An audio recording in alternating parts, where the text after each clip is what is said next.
सबसे पहले तो ये जोशीले अंदाज के अंदर जिस जोश के साथ 5 घंटा देरी से मैं आपके बीच पहुंचा और आपने मेरा स्वागत सत्कार किया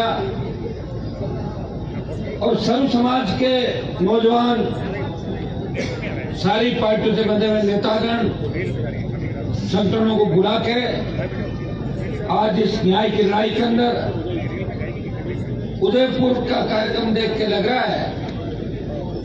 मैंने जब शासन चुनाव के अंदर रैली की घोषणा की तो मुझे लगा था कि उदयपुर और कोटा में थोड़े बहुत कार्यक्रम कुछ मैंने कहा जोश कम हो सकता है, लेकिन आज उदयपुर ने साबित कर दिया कि सबसे ज्यादा जोशीला इलाका है उदयपुर का इलाका है।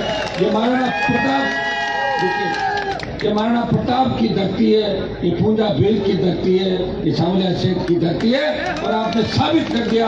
मैं नौजवानों को धन्यवाद दूंगा, मेरे छोटे भाइयों को आश्वस्त करना चाहूंगा कि लड़ाई के अंदर पूरा 1 महीने का समय, ये चुनाव का समय है।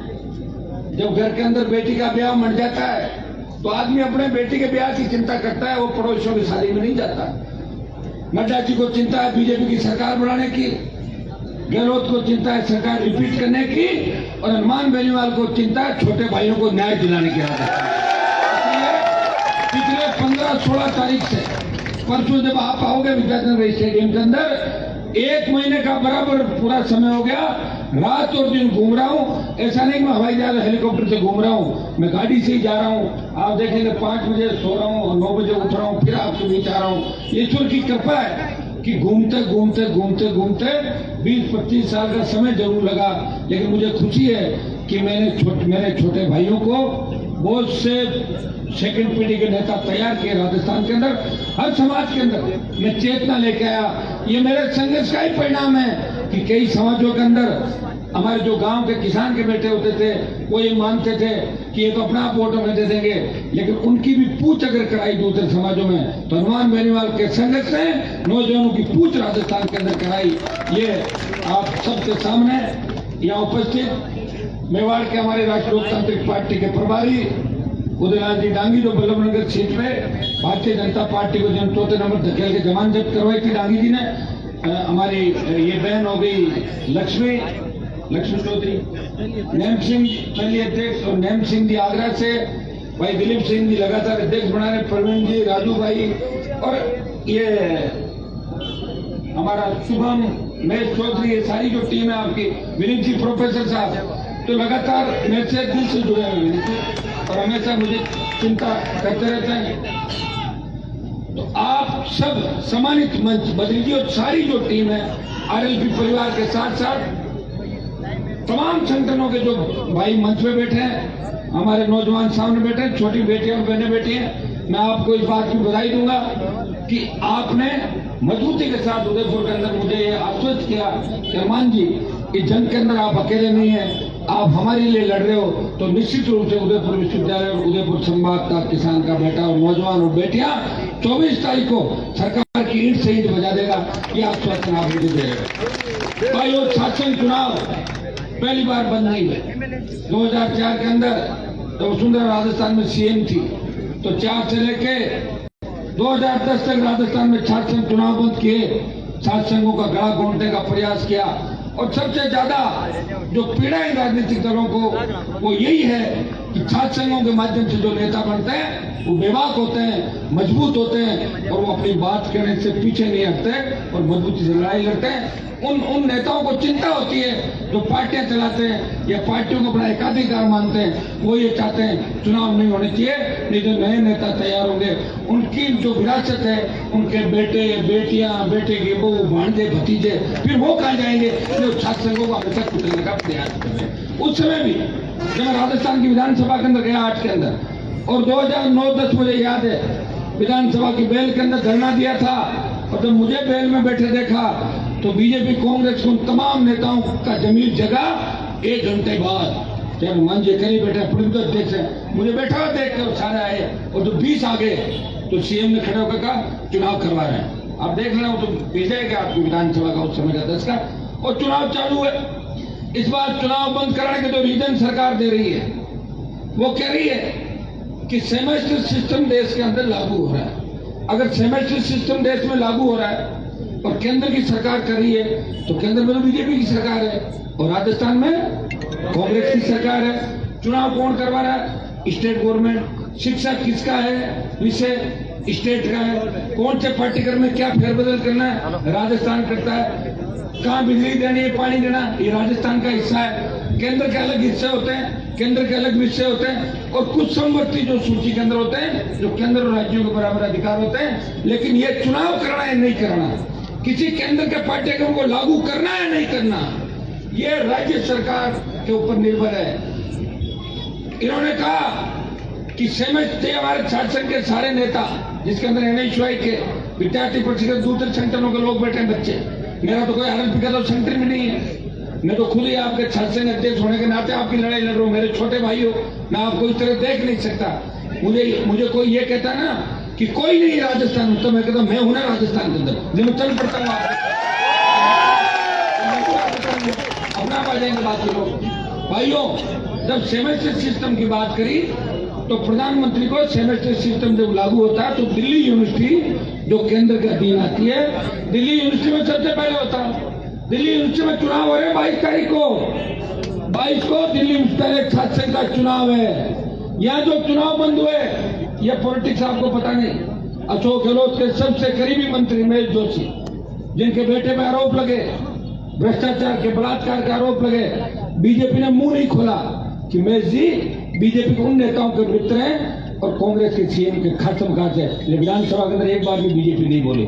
इतना धर्म ही आपस में निभा रहे हैं। इसलिए तो CM ने कहा था कि जब कांग्रेस की सरकार गिरी थी तो वसुंधरा ने सरकार मेरी बचाई, अशोक गहलोत ने कहा। ये मिलाजुली का खेल है, ये गठबंधन है। मैं जो चीज ड्यूटी लगाई कि आप ये बीजेपी के नेताओं से बात करो कि चुनाव तो मैं बंद करा रहा हूँ, लेकिन बीजेपी हल्ला नहीं करे, तो मैंने जोशी ने कहा मेरी बात हो गई, बीजेपी हल्ला नहीं करेगी, बीजेपी कोई आंदोलन के हाथों चुनाव बंद कर दो। लेकिन वो भूल गए अशोक गहलोत कि RLP भी एक नया दल राजस्थान के रूप बन चुका है। वो भूल गए थे, उनके मन में era कोई संगठन है ही नहीं। NHY विद्यार्थी परिषद, तीसरा कौन आएगा, उन्हें पता नहीं था कि बिना संगठन के भी एक व्यक्ति जो राजस्थान के सम्मान की लड़ाई प्रधानमंत्री से लड़ता है, जो देश के किसान को सड़क पर देख के अपना मंत्री पद ठोकर मार के सड़क पर आ सकता है, जो अग्निपथ के अंदर सेना के सम्मान में झंडा लेके कूद सकता है, उस व्यक्ति को कांग्रेस पार्टी भूल गई, अब पश्चाताप कर रही है। ये हमने क्या कर दिया भाइयों? एक नेता का बयान तक नहीं आया। ये मिलने गए थे कांग्रेस बीजेपी के नेता, क्या कहा इनको पूछो कि क्या करोगे चुनाव करा के? और कोई ज्यादा उछल कूद कर रहा था, उसको कह दिया तुझे MLA का टिकट देने, चुपचाप पड़ा है। अगर MLA का टिकट ले भी लेंगे, मेरे 150 किलोमीटर की परिधि में तो अगर किसी ने टिकट ले लिया तो 5-7-10 हजार वोटर टिकट खाली जाएगा उसको। पता नहीं मेरी रेंज आएगी कि नहीं आएगी, लेकिन गांधी जी ने साबित कर दिया कि उदयपुर के अंदर भाई मैं तो कुछ सच्ची बात करना होगा आदमी। ये दिलीप जी, प्रवीण जी, राजू भाई बैठे, मैं कह रहा हूँ एक बार सब कूद के इधर आ जाओ। आपका मन नहीं लगे वापिस चले जाना, मना करूँ मैं विधायक बना दूंगा आपके। लेकिन कांग्रेस बीजेपी तो बनाएगी नहीं, वहां तो पुराने सब आपको पता घराने बैठे हैं, सारे लोग बैठे हैं, पूरा जीवन आपका ऐसे ही निकल जाएगा। ये वो पार्टी है जो नए नेता तैयार करती है, सेकंड पीढ़ी के नेता तैयार करती है। या मान बेनीवाल RLP का मंच है जहाँ 5-5 लाख की रैलियों के अंदर आधा घंटे अगर भाषण को दे सकता है, वो RLP का मंच है जहाँ किसान का आम बेटा आधे घंटे की भाषण। मुझे ये भी याद है जब मैं बीजेपी में था, एक बार अटल बिहारी वाजपेयी की रैली थी, वो प्रधानमंत्री थे और मेरे पिताजी बीजेपी में उस समय थे जब नागौर और मारवाड़ में बीजेपी का झंडा कोई नहीं उठाता था, बीजेपी का बड़ा विरोध होता था। ना तो अमरिंदर सरी के नेता थे तो बीजेपी के खिलाफ भाग उगलते थे। हम बीजेपी के अंदर पहला परिवार था, बहुत तकलीफें पड़ी, तो मेरा मन हो गया, मैंने कहा अटल बिहारी वाजपेयी की रैली, तो मैंने कहा 2 मिनट मुझे भी बुलवा देना पहले। बोले नहीं आपका नंबर कहाँ आएगा? तो 50,000 की रैली थी। भाइयों मैं भूला नहीं उस बात को, याद थी अटल बिहारी की 50,000 की रैली थी, मैं 5 लाख की रैली करूंगा और मेरे छोटे भाइयों को बुलाऊंगा। 5 लाख की रैली राजस्थान के अंदर करी, हुंकार भरी, सिस्टम को हिला दिया 18 के अंदर। इस बात को समझते हैं, जानते हैं, उनको याद रखना चाहिए जो मैं कह रहा हूँ 23 के अंदर तीसरा मोर्चा पहला मोर्चा पड़ेगा, ऐसे नहीं कह रहा हूँ मैंने पूरे राजस्थान को नापा है। पूरे राजस्थान के अंदर राष्ट्रीय लोकतांत्रिक पार्टी ने मजबूती दमखम के साथ चुनाव लड़ा। संसाधनों की कमी हो सकती है, कई तरह के आरोप प्रत्यारोप भी लगते हैं। आप देखते हैं अभी लोगों की मानसिकता को बदलने में काफी समय लगेगा, लेकिन अब राजस्थान बदलाव की ओर है। अब राजस्थान बदल रहा है। मैं चुन के लोकसभा के अंदर जब गया था तो बिहार, उत्तर प्रदेश, हरियाणा, दिल्ली के सांसद ये कहते थे कि तुम्हारे राजस्थान की बात मत करो हनुमान जी, तुम तो मोदी की गोदी में बैठे हो और तुम्हारे एक बार कांग्रेस एक बार बीजेपी होती है। मैंने कहा नहीं होती, वो आरएलपी भी आएगी। और जब मैंने एनडीए छोड़ी किसानों के लिए, 70 दिन सड़क पर बैठा और सरदार शहर के उपचुनाव में जब 50,000 के लगभग वोट दिए तो उन्हीं उत्तर प्रदेश बिहार के सांसदों ने कहा कि मर्द लड़ाका है, वो मजबूत है राजस्थान का सांसद। मैंने तो राजस्थान का सम्मान बढ़ाया, पूरे देश के अंदर किसान कौम का सम्मान बढ़ाया। जिस तरह महाराणा प्रताप ने अपना जीवन समर्पित करके त्याग से हार नहीं मानी, उसी तरह हनुमान बेनीवाल ने सत्ता को ठोकर मार के पूरे जीवन ये तय कर लिया कि मैं जूते चप्पल उठा के मंत्री नहीं बनूंगा, मैं आपकी सेवा करूंगा और सत्ता पे आपको कब्जा करवा के करूंगा। भाई और शासन का गला जिस तरह घोटा गया, जिस तरह सरकार ने सोचा कोई बोलेगा ही नहीं, ये तो ऐसे ही है। और लिंगो कमेटी, कौन लिंगो था, कौन सी कमेटी थी, किसने जांच करी, किसने कागज देखा? मैं तो ये कहता हूं मैं सरकार के नजदीक आगे हटा दूंगा लिंगो का। क्या है लिंगो का? बच्चों को प्यार होना चाहिए कि अगर एक बार चुनाव हारता है तो दूसरे बार नहीं लड़ेगा तो जीतेगा कैसे? हम सब हार के तो जीते एक बार, हम सब एक बार हारे थे। पहले ट्रेंड था कि जो हारता था वो अगली बार जीतता, ये ट्रेंड पहले से थे। इसलिए तो कर दिया लिंगो, एक बार चुनाव लड़ो घर जाओ। एक कॉलेज का मैं वीडियो देख रहा था, तो प्रिंसिपल प्रेसिडेंट को कह रहा था कि आप अपना ऊपर का बटन बंद करो नहीं तो सस्पेंड कर दूंगा। ये क्या दादागिरी भाई प्रिंसिपल आपकी? ये मंजूर नहीं। विश्वविद्यालय कॉलेज की स्वायत्ता के अंदर सरकारी दखलंदाजी। मैं ये नहीं कहता कि हम हमारे बच्चे दादागिरी करके कोई गुरुजनों का अपमान करते हुए नीचे बैठे हैं। यहाँ पे प्रोफेसर देखिए हमारे बच्चे कितने शालीन है, गुरु के लिए अपनी जान की बाजी लगा देते हैं, गुरु के लिए अपने प्राण न्यौछावर कर देते हैं। लेकिन गुरुओं के गड़बड़ी करेगा तो गुरु को सड़क पर ले आते हैं। जैसे आपका कुलपति था ना, जिसको हटवाया था, ये कुलपति का लेके आया था मेरे पास, रवाना हो गया, हुआ कि नहीं हुआ, जो भी आप बताएं। तो जो बदमाशी करेगा उसका अपमान भी ये बच्चे करेंगे। नौजवान छात्र है, छात्र नौजवान है, नौजवान बेरोजगार है, बेरोजगार नौजवान छात्र है। इसलिए हमने नाम दिया इस रैली का छात्र अधिकार युवा हुंकार। छात्र अधिकार के लिए लड़ेगा, युवा हुंकार बढ़ेगा, दोनों पार्टियों को घर बिठा देंगे और इस बार आपका राज आएगा। मैं आपको बता देना चाहता हूं, अगर हमारे 18 के चुनाव पर आप जाओगे, 18 के चुनाव में 1,39,00,000 वोट मिले थे कांग्रेस पार्टी और 1,36 मिले थे भारतीय जनता पार्टी को और 80 लाख वोट मिले थे हम सबको। अब सुनिए, 80 लाख वोट जो मिले थे वो जो मेरे तो 9 लाख ही थे। अब की बार मेरा वोट कितना बढ़ा के लगा जाएगा, आरएलपी कितना बढ़ा राजस्थान 57 लड़े, 200-150 लड़ेंगे। आरएलपी बढ़ी, दूसरे दल बढ़े, हम जा रहे हैं 1.5 करोड़ 1,60,00,000 पे तीसरे और वो आ रहे नीचे। तो बड़ी सरकार बनेगी नहीं। और मुझे बताओ कि वोट कौन डालता है, परिवर्तन कौन करता है? अगर इस देश के आजादी के आंदोलन में तांत्या टोपे मंगल पांडे नहीं होते, क्रांति का आगाज नहीं होता और भगत सिंह नहीं होते तो अंग्रेज 10 साल तक और राज करते। भगत सिंह ने कुर्बानी दी, अंग्रेज भाग गए। आज राजस्थान का हर नौजवान भगत सिंह की भूमिका के अंदर है। वो बदलाव चाहता है, वो ऐसा बदलाव चाहता है कि कहीं अपराध होता है, अपराधी बिना वजह हत्या करके चले जाते हैं, किसी परिवार को मार देते हैं, पूरे परिवार खत्म कर देते हैं। हमारी बहन बेटियां महिलाएं, उनकी चीख पुकार, दरिंदगी की जो शिकायत होती है, किसान कर्ज के बोझ के तले आत्महत्या कर रहा है और जवान रोजगार के अभाव में आत्महत्या। कोटा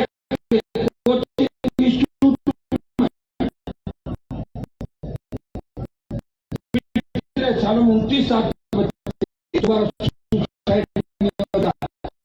लोगों का उधार का झगड़ा मैंने लिया,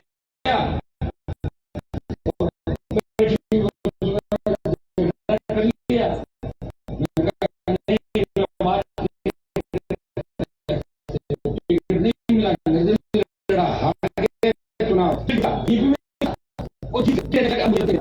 अगर कम्युनिटी कई फैसले के अंदर आए, मजबूत नेता थे, मैं नहीं कहता मैं ही मजबूत, कई नेता कई समाजों का आए, लंबी लड़ाई नहीं लड़ पाए। कोई 5 साल लड़ा, कोई 4 साल लड़ा, कोई 7 साल, कोई 9 साल, कोई पार्टी नहीं बना पाया, किसी का चिन्ह जब्त हो गया। मेरा चिन्ह भी बोतल का चला गया था। तारीख में मैं बीजेपी के 24 सांसद लेकर दिल्ली गया और वापस बोतल का चिन्ह वापस लेकर आया, बोतल पे कब्जा किया वापस में, चिन्ह नहीं छोड़ूंगा। तो देश में जरूरत पड़ी, मोदी की सत्ता को ठोकर मार के फिर सड़क पे आ गया। भाइयों, कहने को तो बहुत से लोग कहेंगे। और ये मौसम है, यहाँ बरसाती मौसम के अंदर जिस तरह मेंढक आते हैं, कई लोग कांग्रेस छोड़ के भाजपा में शामिल होंगे, अखबार छाप देंगे, ये परिवार आया गया। कौन सा परिवार? कौन से दादाजी परदादा जी मरे हुए कितने साल हो गए? कौन पूछता दादाजी को? और जिन परिवारों को हमने 5-5, 6-6 बार हार दिया, क्यों नाम छाप रहे हो उनका बिना फालतू? कोई नहीं है जरूर। और वो ऐसे नहीं गए बीजेपी के अंदर। जब ईडी जाती है ना रेड करने के लिए, और सीबीआई जाती है, और ससुराल वाले जब गलत काम करते हैं, लाखों करोड़ का घोटाला कर लेते हैं, तो मोदी और अमित शाह के पास 2 ही ताकत है, ईडी और सीबीआई। तो नोटिस देके जाते हैं, पैर पकड़ लेते हैं, अरे हमें माफ कर दो, हम तो भाजपा ज्वाइन कर लेंगे, ये तो माफ है। और इधर क्या है, कांग्रेस ज्वाइन करा दो, 2 मुकदमे लगाओ, एक एसीबी का मामला दर्ज कराओ, आजा भैया पार्टी की बात कर, तो ठीक है। कांग्रेस भी दुरुपयोग करे, ये तो दुरुपयोग होता है। अब आप देखना इस मौसम के अंदर इतने लोग भाजपा कांग्रेस ज्वाइन करेंगे आपस में, लेकिन इस बार ज्यादा नहीं करेंगे। उनको डर है कि ज्वाइन करते करते कहीं आरएलपी वाले हमारा इलाज नहीं करते, शांति से सोचेंगे। हर आदमी सोच रहा मैं ज्वाइन तो कर लूं, लेकिन आरएलपी क्या करेगी, तो रुक जाता है, निकलता है, रुक जाता है, सोचता मैं कार्यालय तक जाऊं, फिर सोचता है वो घर से फोन आता है, पापा आरएलपी भी है कि बेटा मैं वापिस एक बार सोचेगा। आरएलपी तो सही, वो सब कहते हैं आरएलपी सब जगह आ गई। और आरएलपी कोई एक जाति की पार्टी नहीं, वो सर्व समाज की पार्टी। 3 विधायकों में से 2 शेड्यूल कास्ट के विधायक लेकर राजस्थान की विधानसभा के अंदर गया, बसपा एक भी शेड्यूल कास्ट का विधायक नहीं जीता पाई। आरएलपी 2 शेड्यूल कास्ट के विधायक लेकर राजस्थान की विधानसभा के अंदर उदयपुर के अंदर मेवाड़ की धरा पे अगर आपने मेरी मदद कर दी, मारवाड़, बीकानेर डिवीजन और शेखावाटी और भरतपुर के अंदर भारतीय जनता पार्टी और कांग्रेस को बहुत पीछे धकेल दूंगा। कोटा और उदयपुर, जहां मैं कह सकता हूं कि कोटा और उदयपुर में थोड़ा सा मुझे डर लगता है, जवानों से डर नहीं लगता। यहाँ नेताओं का जो ट्रेंड है वो पार्टियां बदल के एक दूसरे की तरफ, ऐसा नहीं है निर्दलीय नहीं जीतते, निर्दलीय भी जीतते हैं, बीटीपी भी जीतती, बीएसपी भी जीतती, और लोग भी जीते। काश अब सारा मामला एक जगह आ जाए हमारा राजस्थान, क्योंकि अब दोनों संभाग अगर ठीक हो गए तो आप सबसे बड़े दल के रूप में राजस्थान का मारवाड़ में आरएलपी सबसे बड़ी सीटें जीत रही है, नंबर 1 का दल रहेगा। बीकानेर डिवीजन में 1 नंबर दल, शेखावाटी में 1 नंबर दल, जयपुर भरतपुर के अंदर 1 नंबर दल। अब उदयपुर कोटा के अंदर आप बहुत पीछे धकेल दो तो 1 नंबर वाला 2, लेकिन 3 नंबर नहीं जाएगा, 2 नंबर तो तय है, कितना ही कुछ हो जाए। हमारे पास संसाधन नहीं, आप जानते हो, अगर संसाधन होते तो अमित शाह की ईडी मेरे घर पे भी आ जाती, आती कि नहीं आती? इसलिए तो ईडी नहीं आ रही। ईडी आएगी तो क्या ले लेगी, 2-4 जोड़ी पैंट शर्ट और जूते, उसमें कैसे नहीं कर सकती है। लेकिन जो तुम्हारा जोश है, इंतजार तुम लोग करते हैं, इंतजार नहीं करते राजस्थान में लोग, पथराव करते हैं सारे इंतजार अपने उस व्यक्ति का करते हैं जिसके प्रति उनके मन में भावना हो। और उदयपुर के अंदर आपने दिखा दिया कि उदयपुर में जब डांगी जी के चुनाव के अंदर 1 महीना मैंने मेहनत की, उदयपुर के हक और अधिकार के लिए जब मैं लड़ा था, उदयपुर में छोटी सी बात होती है, अगर हनुमान बेनीवाल उसकी टीम आई थी प्रतापगढ़ के अंदर, जिस तरह हमारी आदिवासी बहन को निर्वस्त्र करके घुमाया, मेरे 3 विधायक आगे थे, बीजेपी ने एक बयान दिया, उसके बाद क्या हुआ? अरे बीजेपी का कोई हुआ क्या मामला? आए थे क्या अमित शाह, आए थे बांसवाड़ा, गए थे क्या उसके घर पे? प्रियंका गांधी गई क्या घर पे? बताओ तो सही आप लोग। वोट कैसे मिले? बयान वीर, बयान दो, फोटो छपा लो। एक दिन फोटो नहीं छपा, अखबार वाले से लड़ने लग जाते हैं, आपने मेरा फोटो क्यों छपा? अरे साहब आपने दूसरे वाले का छाप दिया, उसके बाद क्या सामान है? मेरा फोटो छापो। फोटो छपाने के लिए झगड़ा करना, माला पहनाने के लिए झगड़ा करना। मैं तो नड्डा जी के हेलीकॉप्टर में बैठूंगा, मैं गहलोत के साथ बैठूंगा, दिन में पायलट के साथ, रात को उधर इधर। और पायलट को देखो, जवानों की बात करते थे, कहां गई हवा, निकल गई पायलट की, बताओ कहां गई? आज उनका भाषण सुन रहा था, क्या भाषण दे रहे थे बताओ? कि 1.5-2 बीघा जमीन बेच के स्कॉर्पियो ले लेते हैं। अरे पायलट साहब आपका तो कोई वजूद ही नहीं है, आपके पिताजी की वजह से आपको लोग जानते हैं। आपने कौन सी लड़ाई लड़ी बता दो मुझे, एक भी आंदोलन किया तो। गुर्जर आंदोलन के टाइम जब फैसला की लड़ाई लड़ रहे थे, मैं भी था गुर्जरों के लिए। तो सचिन पायलट को ये लगा, कुछ लोगों ने कहा साहब आप पीछे रह जाओगे, आप भी आंदोलन करो। दिल्ली से ले आए उनको, तो जेल के अंदर ले गए। जेल में लेकर इन्होंने सोचा मेरे लिए अलग से बिस्तर बिछाएंगे, मैं तो पायलट हूँ, सचिन पायलट हूँ। तो जेल में कंबल बिछाए, बोलो सो जाओ यार, और दाल फेंकी रोटी, बोले खा रोटी। तो बोले मैं यहाँ नहीं रहूंगा, मैं यहाँ नहीं रहूंगा। मैं हकीकत बता रहा हूँ भाई, तुम्हें तो अखबार पढ़ लेना उस समय के। तो फिर वसुंधरा जी को टेलीफोन किया मुख्यमंत्री को कि आंटी मुझे यहाँ से निकालो, मच्छर खा रहे हैं। तो पायलट तो वही है, कोई दूसरा थोड़ी होगा, बदल गए क्या पायलट? अरे भाई उम्र तो बदली है, उस समय थोड़ी उम्र होंगे, अब बढ़ गए। ये 5-6 की बातें होगी, 15 निकाल लो आप सारी। 15 साल बाद शोक था, लोगों ने कहा था फैसला जी पॉपुलर हो रहा है, आप पीछे रह जाओ। बोले मैं भी चलूंगा। चले मैं जेल, मैं यूनिवर्सिटी के अंदर था जब हमें जेल पुलिस ले जा रही थी। एक मेरा साथी आजकल पत्रकार है, वो बोला मैं भी जेल चलूंगा। उसको ये शौक था जेल में पता नहीं कोई खाने को अलग मिलता होगा। तो बोले भाई साहब कह रहे मैं भी जेल जाऊंगा। अब हम 15-20 जने जेल गए, हम 12-15 तो गाँव के थे। वो पंडित जी महाराज थे जेल के अंदर जो मेरे साथ थे। पंडित जी जेल के अंदर, और शाम को जोर जोर से रोने लगे। पंडित जी क्या बोले, मेरे घर की याद आ रही, मुझे अभी कैसे नहीं याद, हम तो जमानती नहीं कराएंगे। तो बहुत परेशान हो गए, मैं गलत आ गया। वही पायलट साहब के साथ हुआ, जेल में आ तो गए, लेकिन जेल में जब मच्छर काटे तो वसुंधरा आंटी मुझे निकालो, रात को 12 बजे निकाल के दिल्ली भिजवाया। ये सही है भाई, ऐसे थोड़ी कह रहा हूँ। बात जितने पहले लोग पूछ रहे ना आप लोग, जवाब दे देंगे मीडिया वाले। चरमान जी आप आरोप लगा रहे, बात सही है बता दो, और गलत है तो मेरे को वापस आरोप लगा दो। ऐसी थोड़ी आरोप। आज मैं उनका वीडियो सुन रहा था, नई पार्टी आ रही है, नई पार्टी थोड़ी आ रही, पार्टी तो पुरानी है राजस्थान के अंदर। आप तो पार्टी नहीं बना पाए।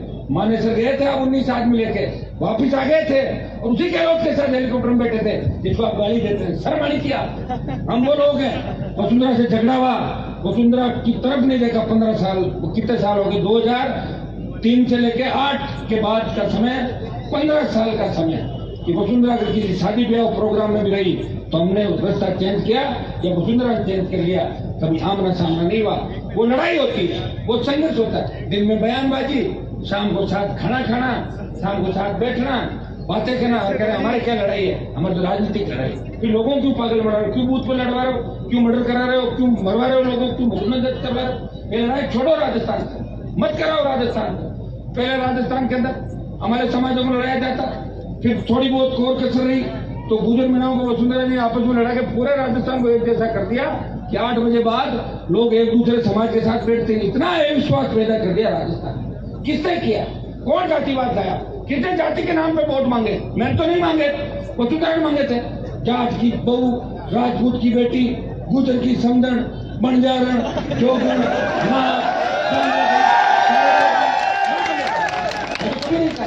राष्ट्रीय लोकतांत्रिक पार्टी, किसान की party, schedule caste, SC, ST, OBC और आर्थिक आधार पर आरक्षण की पैरवी करने के लिए बड़ा कलेजा चाहिए।